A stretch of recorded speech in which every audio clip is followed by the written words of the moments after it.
ओम शांति।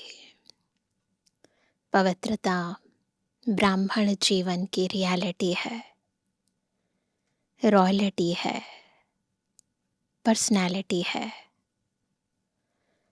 जितना जितना हम आत्मिक स्थिति में स्थित होते हैं, पवित्रता के सागर शिव बाबा के सानिध्य से अपने भीतर के सूक्ष्म अपवित्र संकल्पों को बुद्धि में, वृत्ति में, संस्कारों में समाई हुई मैं और मेरेपन के मैलेपन को खत्म करते जाते हैं, भस्म करते जाते हैं, उतना आत्मा पावन होती जाती है।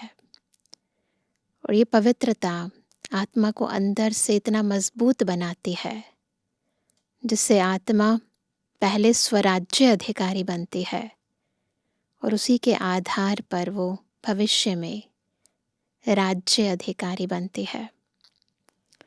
तो इसीलिए बाबा ब्राह्मण जीवन मिलते ही हम सभी को एक ही स्लोगन देते हैं कि योगी बनो, पवित्र बनो। ब्राह्मण जीवन के इस फाउंडेशन को हमें कैसे मजबूत बनाना है, आज की मुरली हमें विस्तार पूर्वक बता रही है। सुनते हैं प्यारे बाबा के मधुर महावाक्य। आज है 6 तारीख, 6 जुलाई 2026। बाबा के महावाक्य हैं, मीठे बच्चे, जीते जी इस शरीर से अलग हो जाओ। अभ्यास करेंगे। शुरू में ही बाबा जैसे ड्रिल करा रहे हैं, जीते जी इस शरीर से अलग हो जाओ। अशरीरी बन बाप को याद करो। इसको ही कहा जाता है डेड साइलेंस। मृत्युपरांत तो शरीर में हलचल खत्म हो जाती है, शांत हो जाता है, शीतल हो जाता है शरीर, बिल्कुल ठंडा, कोई मूवमेंट नहीं होती। परंतु जीते जी इस डेड साइलेंस का अनुभव करना, शरीर में रहते अशरीरी बन जाना, देह में रहते उस परमपिता परमात्मा के प्यारे बन जाना। मरने के बाद तो कहते हैं ना, भगवान को प्यारे हो गए। तो ये स्थिति हमें अभी बनानी है। प्रश्न है, तुम बच्चे अभी अपना फाउंडेशन मजबूत कर रहे हो। मजबूती किस आधार से आती है? अपना फाउंडेशन। और हम खुद भी, एक तो है हमारा फाउंडेशन, और हमें भी बाबा, एक एक ब्राह्मण आत्मा को बाबा आधार मूर्त, उद्धार मूर्त कहते हैं।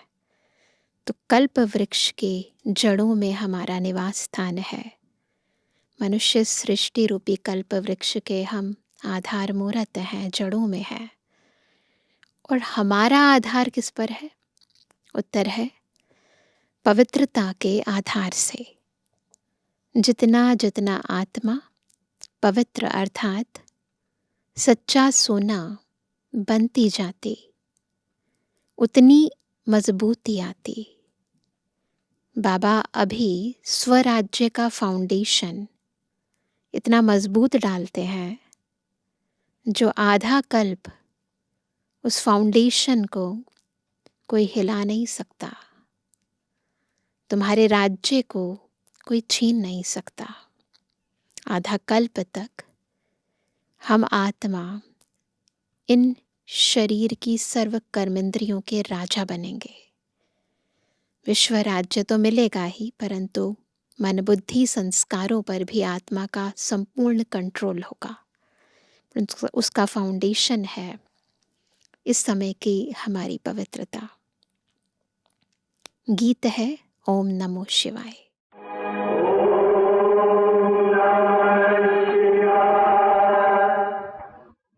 तुमात सहायक स्वामी सखा, तुम ही सबके रखवारे हो। जिसका कोई आधार नहीं, उसके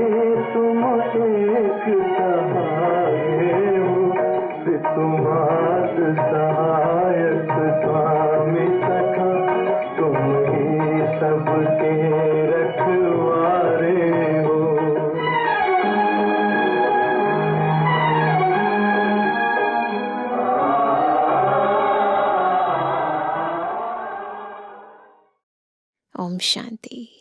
बाबा कहते हैं मुझे याद करो, अर्थात अशरीरी बनो, अर्थात डेड साइलेंस। जैसे मनुष्य मरते हैं तो डेड साइलेंस हो जाती है। कहते हैं इनका शरीर शांत हो गया, शरीर और आत्मा अलग हो गई, खत्म हो गया। यहाँ भी तुम बच्चे जब बैठते हो तो इसको डेड साइलेंस कहा जाता है।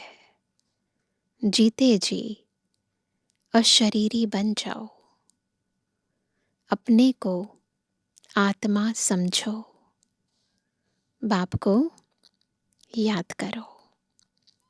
तुम जानते हो यह सच्ची शांति है। वो लोग शांति को नहीं जानते, डेड साइलेंस का अर्थ तो जानते ही नहीं। डेड साइलेंस क्यों कहते हैं? याद दिलाते हैं वह मर गया, शांत हो गया। तुम भी मर जाओ, तुम भी शांत हो जाओ। बड़े बड़े लोग गांधी की समाधि पर जाते हैं, दिल्ली में राजघाट पर महात्मा गांधी जी की समाधि है ना, वहां जाकर कहेंगे डेड साइलेंस, अर्थात शांति में बैठो। तुमको भी मालूम है हम आत्मा शांत स्वरूप है। दुनिया को पता ही नहीं। किसी को पता है? नहीं। हम अपने स्वरूप में टिक जाते हैं। हमारा स्वधर्म है शांत। हमारी आत्मा शांत स्वरूप है। उनको यह पता ही नहीं, इसलिए शांति मांगते हैं, भटकते हैं ना शांति के लिए। आत्मा कहती है शांति चाहिए। आत्मा अपने स्वधर्म को भूली हुई है, इसलिए मांग रही है। वास्तव में आत्मा का धर्म ही शांत है। फिर आत्मा क्यों कहती है अशांति है? अशरीरी हो बैठ जाओ। वह तो हठ से प्राणायाम चढ़ा देते हैं। हठ योगी होते हैं तो श्वासों पर नियंत्रण रखते हैं, तो उस अनुरूप सांसों की एक्सरसाइज करते हैं, प्राणायाम कहते हैं। तो वह तो हठ से प्राणायाम चढ़ा देते हैं, तो जैसे मर जाते हैं, रोक कर बैठ जाते हैं ना सांसों को। उसको कहा जाता है आर्टिफिशियल शांति। तुम बच्चों को तो पता है हमारा स्वधर्म शांत है। तुम आत्मा स्वराज्य ले रही हो, पुनः वही जो खोया हुआ राज्य था, इन कर्मेंद्रियों के ऊपर हमारा जो कंट्रोल था, वो पुनः प्राप्त कर रहे हैं ईश्वरीय शक्ति से। आत्मा ही सब कुछ बनती है। आत्मा बैरिस्टर बनती है। आत्मा कहती है हमको राज्य चाहिए। आगे भी राज्य लिया था बाप से, पहली बार नहीं ले रहे, अब फिर लेने आए हैं। मनुष्य देह अभिमान में है तो दुख में है, परधर्म में है ना, तो पराये राज्य में सुख थोड़ी ना होगा। अभी तुम समझते हो कि हम आत्मा हैं, अपने परम पिता परमात्मा से स्वराज्य लेने आए हैं। तुम आत्मा को राजाई चाहिए। इस समय आत्मा स्वराज्य मांगती है बेहद के बाप से। श्री कृष्ण को तो स्वराज्य था, फिर गुम हो गया। अब बाप आकर तुम आत्माओं को राज्य देते हैं। इसको राजयोग कहा जाता है। परमपिता परमात्मा राजयोग सिखलाते हैं। मनुष्य देह अभिमानी होने के कारण कहते हैं मैं फलाना हूँ, मैं देह को ही समझ लेते हैं। वास्तव में मैं आत्मा करती है, क्योंकि मैं तो आत्मा हूं ना।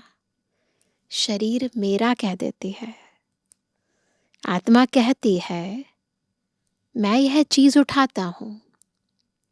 फीमेल कहेगी मैं उठाती हूं।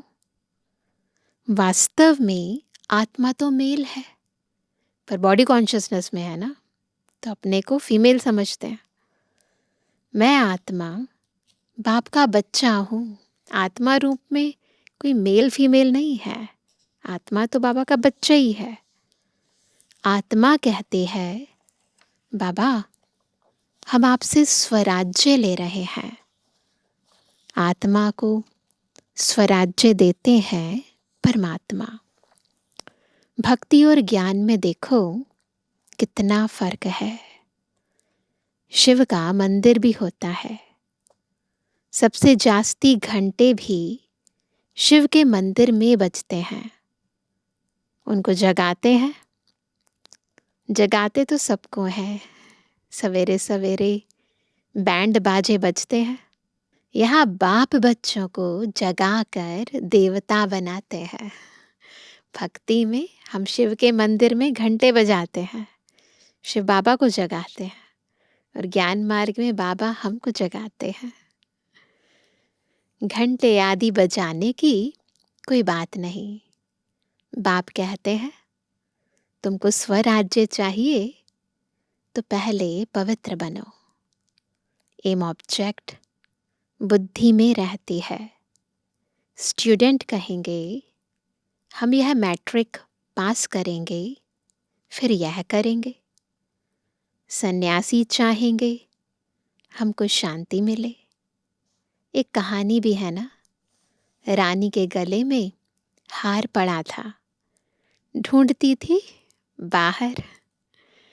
तो वह भी शांति को बाहर ढूंढते हैं, जंगलों में चले जाते हैं, कंदराओं में चले जाते हैं। परंतु आत्मा तो स्वयं शांत स्वरूप है। आत्मा अपने स्वधर्म को भूल अपने को शरीर समझ बैठी है। बाप फिर स्मृति दिलाते हैं कि तुम आत्मा हो। तुम आत्मा ने 84 जन्म भोगे हैं। यह बातें दूसरा कोई समझा न सके। बाप कहते हैं तुम अपने जन्मों को नहीं जानते हो, मैं बताता हूं। तुम हो ब्रह्मा कुमार कुमारियां। बाप ने समझाया है सिवाय पवित्रता के ज्ञान की धारणा हो नहीं सकती। कहते हैं ना, शेरनी के दूध के लिए सोने का बर्तन चाहिए, तो इसमें भी सोने का बर्तन चाहिए, यानी पवित्र बुद्धि चाहिए। आत्मा बाप को याद करने से सोना बन जाती है। पवित्र बनने की एक ही युक्ति है, बाबा की याद। बाप भी सच्चा सोना है। आत्मा बाप को याद करती है तो ज्ञान आ जाता है। याद करने से ज्ञान भी आ जाता है, नहीं तो ज्ञान भी बुद्धि में बैठता नहीं है। तुम सच्चा सोना पवित्र थे, यह ज्ञान का असर किसको होता नहीं। बाप कहते हैं मैं तुम आत्मा को स्वराज्य देता हूं। यह स्वराज्य मिलेगा तब जब पुरानी सृष्टि का अंत और नई सृष्टि की आदि होगी। स्वराज्य पाने का समय है ये। मनुष्यों को हद की राजाई है, बेहद की राजाई मनुष्यों को कभी मिलती नहीं। विश्व का मालिक बन ना सके, तुम बनते हो बाप द्वारा, द्वापर से लेकर अब तक हद की राजाई प्राप्त करने के लिए कितनी मेहनत की, कितने युद्ध किए, कितना बाहुबल यूज किया।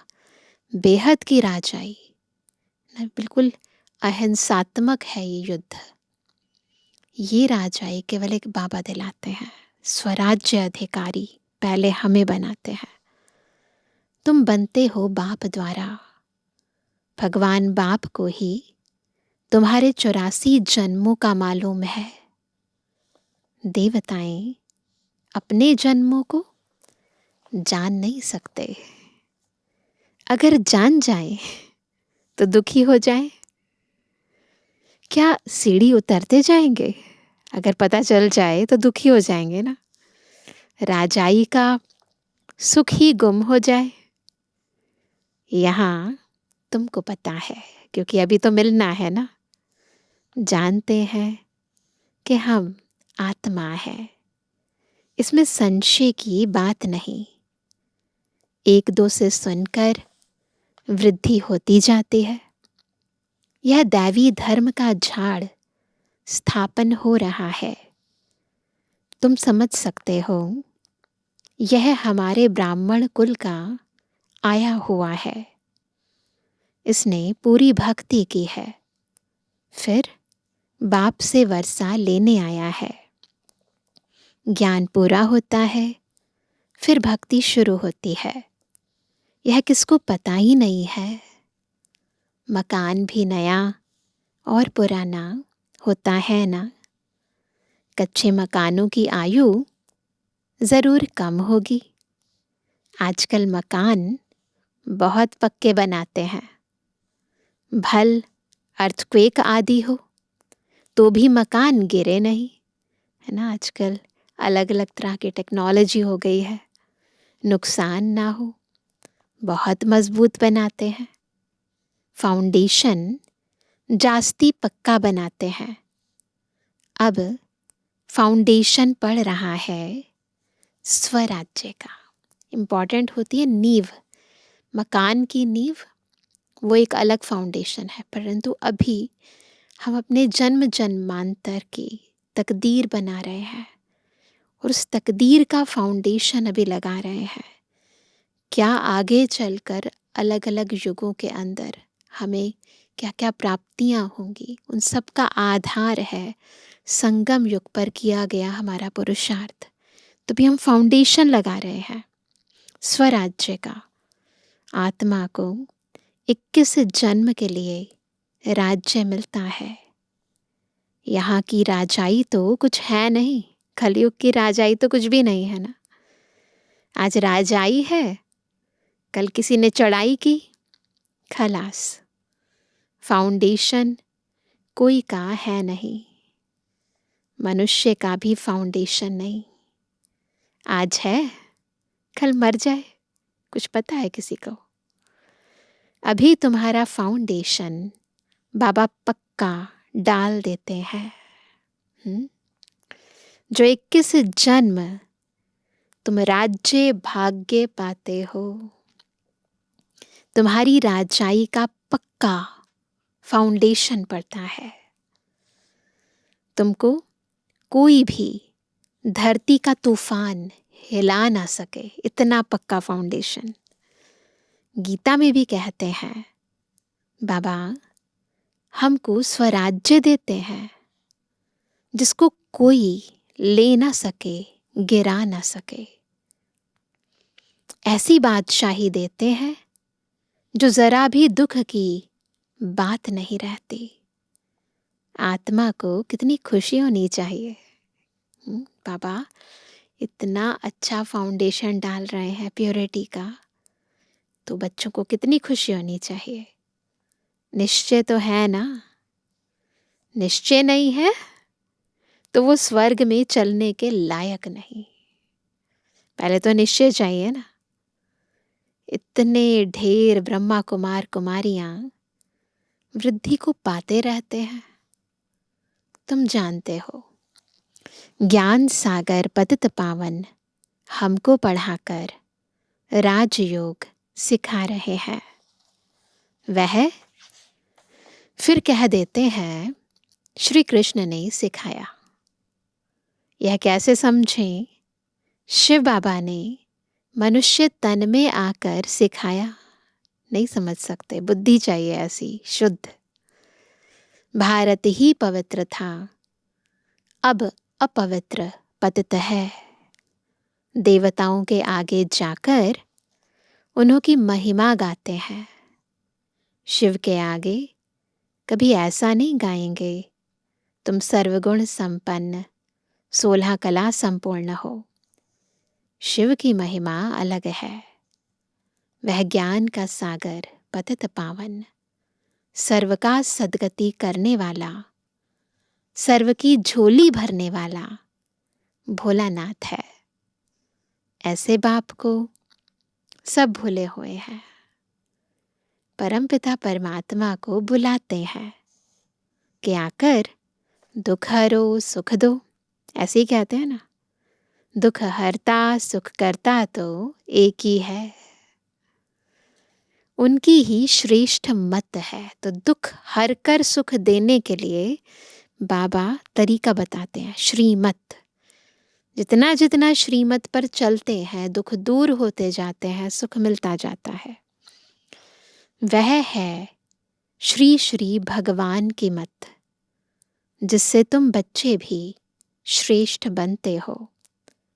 गवर्नमेंट भी कहती है कि भ्रष्टाचारी दुनिया है, अब श्रेष्ठ कौन बनाए? पता ही नहीं पड़ता है। समझते हैं साधु लोग बनाएंगे, परंतु वह तो श्रेष्ठ बना नहीं सकते। यह तो बाप का ही काम है ना, खुद भी तो श्रेष्ठ होने चाहिए ना। पहले एक राजा के हुक्म पर चलते थे।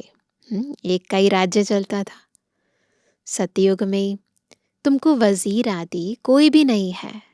यहाँ पर तो देखो कितने मिनिस्टर्स हैं। बादशाह में भी ताकत रहती है। वजीर का नाम गाया ही नहीं जाता। तुम समझते हो, हमने विश्व का मालिक बन राज्य चलाया था। याद आता है? विश्व का मालिक बन के राज्य चलाया था। ऐसे ही जाकर चलाना है जैसे चलाया था। बरोबर सतयुग में लक्ष्मी नारायण का राज्य था ना। हर एक को अपनी अपनी राजधानी मिलेगी। श्री कृष्ण को अपनी राजधानी होगी। दूसरे भी राजाएं होते हैं ना, कम से कम 8 तो है ना। फिर 8 है वह 108 हैं, आगे चल पता पड़ जाएगा। ऐसे नहीं कि जो पिछाड़ी में ज्ञान देना है वह अभी देंगे। जो जिएंगे बाप ज्ञान देते रहेंगे। देना ही है। ड्रामा में नूंद है। परमात्मा का अभी पाठ है। यह ज्ञान देने का पाठ अभी नूंदा हुआ है। पहले बाप का पाठ, फिर टीचर का पाठ, और अभी चल रहा है सतगुरु का पाठ। बाप कहते हैं आगे चल, तुम बहुत समझने वाले हो। दिन प्रतिदिन समझाते रहते हैं। यह भी पता चले कि हम वहाँ राजधानी कैसे करते हैं, स्वयंवर कैसे होता है। तुम ध्यान में जाते हो, वैकुंठ में जाकर देखते भी हो। पहले तो बहुत सारी बाबा की बच्चियां ध्यान में जाती थी, देख कर आती थी, फिर सुनाती थी समाचार। कैसे वहां सोने के महल हैं, सोना ही सोना है। अपने को पारसपुरी में देखते हो, सोने की ईंटों के मकान बन रहे हैं। समझते हैं थोड़ी ईंटें ले जाएंगे, फिर उतरते हो तो अपने को यहाँ देखते हो। माया मच्छंदर का खेल बताते हैं ना। मीरा भी ध्यान में अपने को रास करते श्री कृष्ण के साथ देखती थी। तुम सूक्ष्म वतन में जाते हो, वहां हड्डी मांस नहीं होता, फरिश्ते बन जाते हैं। ब्रह्मा का भी सूक्ष्म शरीर देखने में आता है, यही फरिश्ता बन जाते हैं। साकार मुरली है, लेकिन बाबा ने पहले से ही बता दिया था कि ऊपर बाबा का संपूर्ण शरीर है, संपूर्ण फरिश्ता स्वरूप है ना। परंतु उस समय जब ये मुरली बाबा ने चलाई, उस समय तो बाबा साकार में थे ना, तभी बाबा को पता था कि मुझे फरिश्ता बनना है। तुम बगीचा आदि देखते हो, यह बाप साक्षात्कार कराते हैं। तुम कहते हो बाबा हमको शुभी रस पिलाते हैं, अब सूक्ष्म वतन में तो पिला ना सके, है ना, वहां तो कैसे पिलाएंगे शुभी रस। फल व फूल वैकुंठ में बड़े फर्स्ट क्लास होते हैं, सूक्ष्म वतन में तो बगीचा नहीं होगा।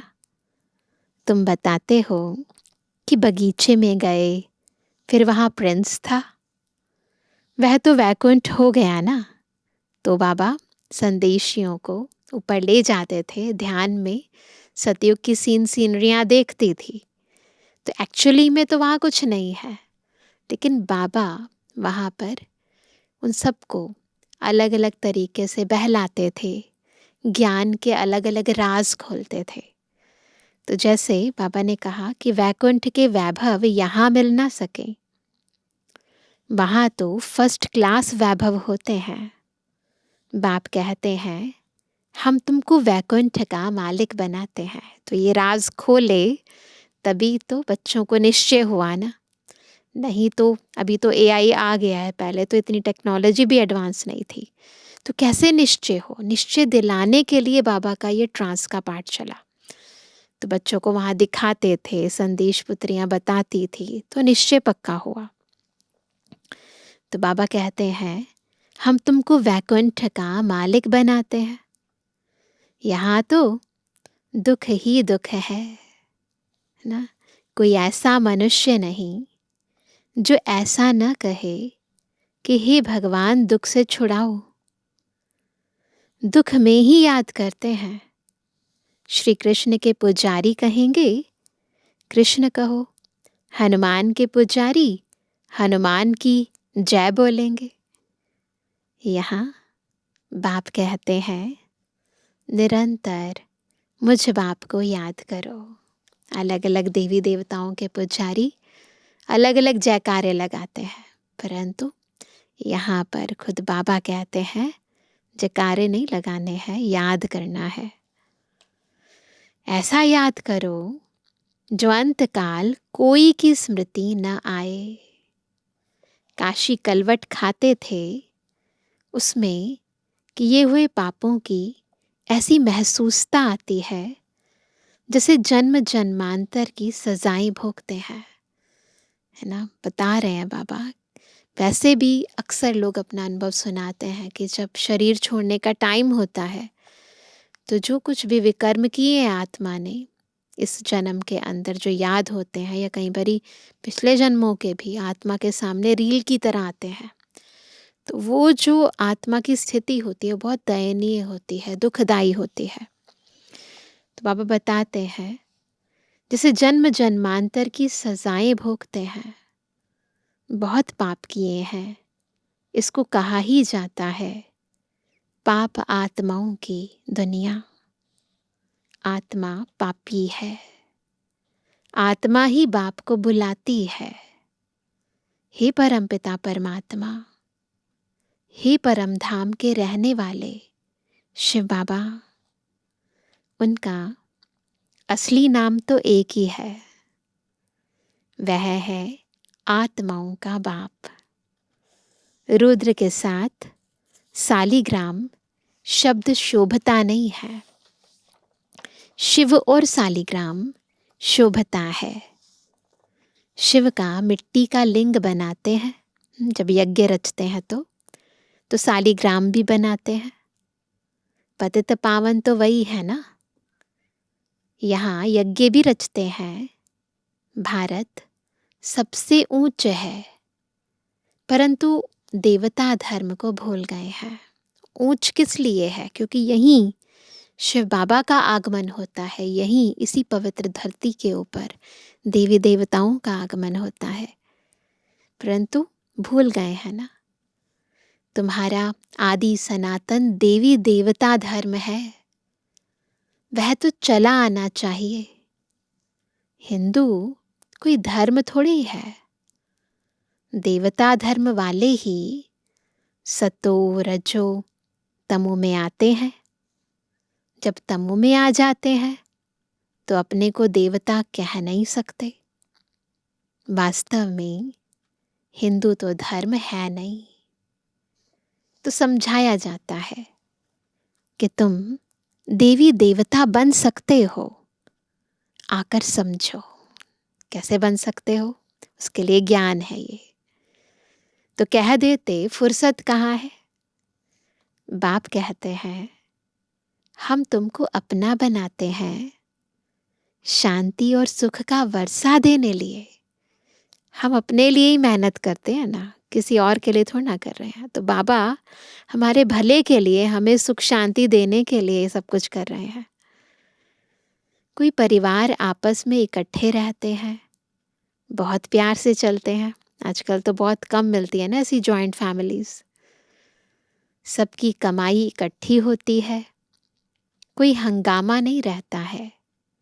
परंतु इनको स्वर्ग तो नहीं कहेंगे ना।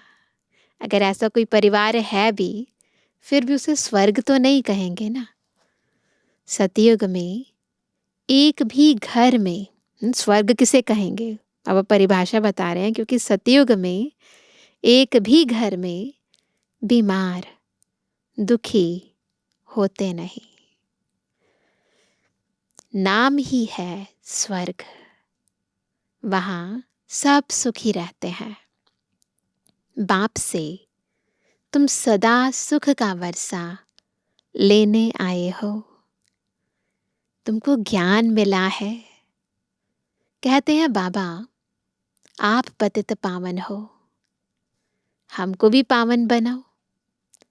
बाप के साथ तुम बच्चे भी खुदाई खिदमतगार हो। तो हम भी क्या करते हैं? बाबा की श्रीमत प्रमाण अन्य आत्माओं को भी सुखी बनाते हैं। तो हम हैं खुदाई खिदमतगार। अच्छा मीठे मीठे सिकंदर जवानी बच्चों पे जुबानी बाप दादा का दिल जान सको प्रेम से नंबरवार प्रसाद अंसार यादगार और बुद्धवानी।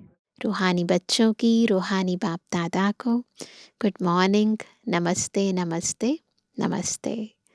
धारणा के लिए मुख्य सार। पहला, स्वराज्य लेने के लिए पवित्रता का फाउंडेशन अभी से मजबूत करना है। जैसे बाप पतित पावन है, ऐसे बाप समान पावन बनना है। दूसरा, अपने शांत स्वधर्म में स्थित रहना है। जितना हो सके देह अभिमान छोड़ देही अभिमानी रहना है। डेड साइलेंस अर्थात अशरीरी रहने का अभ्यास करना है। वरदान है अन्य आत्माओं की सेवा के साथ साथ स्वयं की भी सेवा करने वाले सफलता मूर्त भव। सफलता कब मिलेगी? स्व की भी सेवा और सर्व की भी सेवा। सेवा में सफलता मूर्त बनना है तो दूसरों की सर्विस के साथ साथ अपनी भी सर्विस करो। जब कोई भी सर्विस पर जाते हो तो ऐसे समझो कि सर्विस के साथ साथ अपने भी पुराने संस्कारों का अंतिम संस्कार करते हैं। जितना संस्कारों का संस्कार करेंगे उतना ही सत्कार मिलेगा।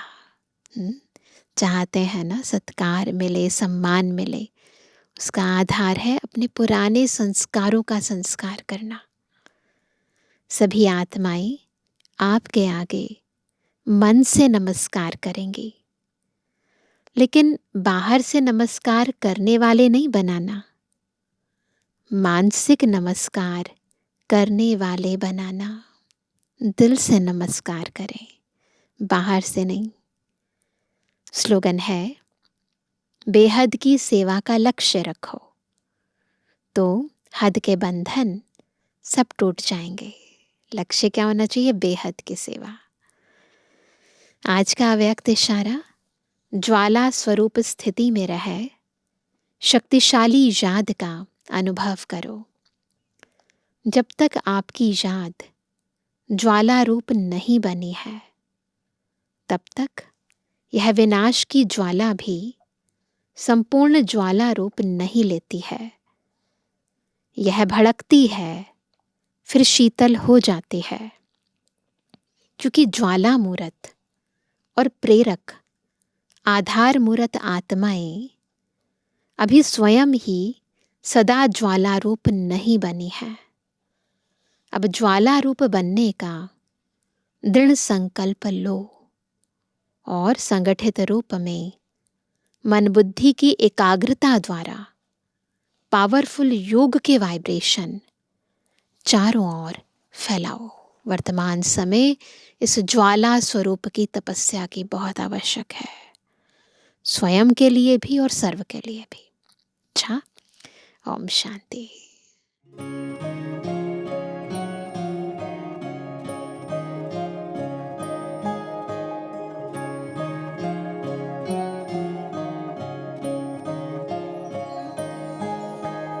छोड़ तनिक दुनिया का शोर, मोड़ के मुख अंतर की ओर, जब मन का मौन हो जाए, छोड़ तनिक दुनिया का शोर, मोड़ के मुख अंतर की ओर, जब मन का मौन हो जाए।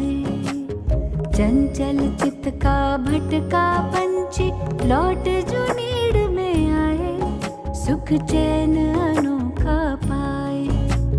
छोड़ तनिक दुनिया का शोर, मोड़ के मुख अंतर की ओर, जब मन का मौन हो जाए। चंचल चित्त का भटका पंछी लौट जो नीड़ में आए, सुख चैन अनोखा पाए।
दुनिया का शोर, मोड़ के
नव सृष्टि सृजन संकल्प सुमन उत्साह उमंग जगाए।